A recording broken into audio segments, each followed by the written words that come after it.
Ese Ofurhie is a owner, editor, and publisher of Inspire Magazine, a publication dedicated to showcasing inspiring stories and real entertainment. A Bronx native of Nigerian descent, Ese has carved a niche for herself in the media world. I would say that first and foremost, thank you for having me on this panel. There's a lot of exceptional people doing a lot of great work, and that's the benefit that I've gotten from Inspire is to continue to meet people doing great work in different sectors. Even when I met you, I was confused. I will not lie. I was like, okay, what do you mean you're doing period health? And then the more and more I looked into the work that was being done, I saw the importance of it. We all have been highlighting it, but just not in a particular type of way. I do mentor college students, and before that, I was a substitute teacher in New York City public school. So it was just one of those things where, okay, if there was a girl in my class and she was just, not really attentive, she had her head down, it was just a matter of, okay, what was going on with her? What type of attention that she needed? Having that conversation with you and then going back and looking at my experiences, okay, yes,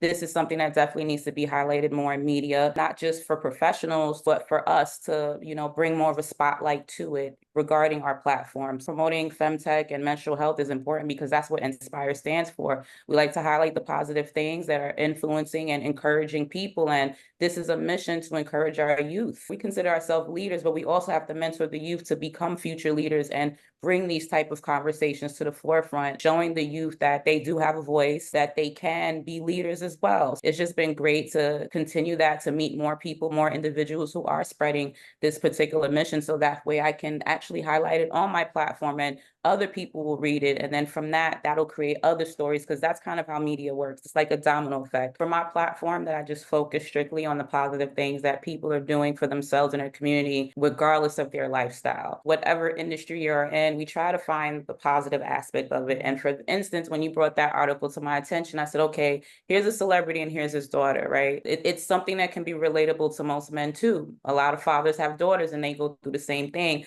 However, Kevin Hart just has a bigger spotlight. So let's try to capitalize off of his name and the fact, that he does have a daughter and that can relate. A lot of people want to know the action or the gossip or all of that stuff when there's these things that people deal with every day that they have questions about.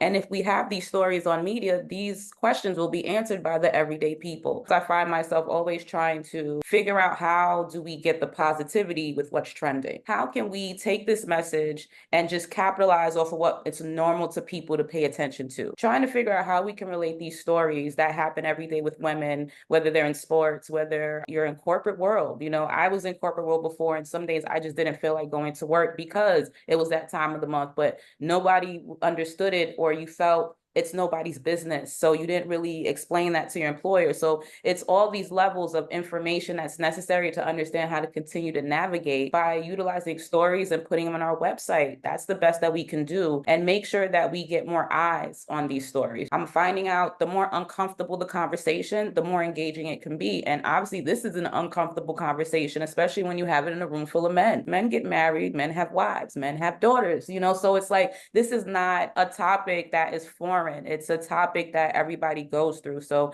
from a media perspective and what Inspire does, it's just a matter of me continuing to share those stories, but trying to make more of an impact and getting more eyes on this story, because once the eyes see the story, they're like, oh yeah, I went through that. Or I have an aunt, I have a sister, I have a daughter. It's all these things that we can incorporate to make it understandable by the masses. Let's change how we talk about the conversation. It's not to make women say we're weak. It's not to say that, we've been getting through it, right? But just because we've been getting through it doesn't mean we want to continue to get through it like this. And we want everybody to understand that, yes, we are strong. We do have moments, but it's not going to stop us. However, the younger women, the younger men, we have to educate them as well, so that going forward, these conversations will not be awkward. These conversations can be something normal. It can be something understood. And that's where the advocacy part comes in. We all are here to advocate for a different aspect of the same issue. So I hope that everybody who's watched this, take a moment, follow all of us, see the work that we are actually doing, and,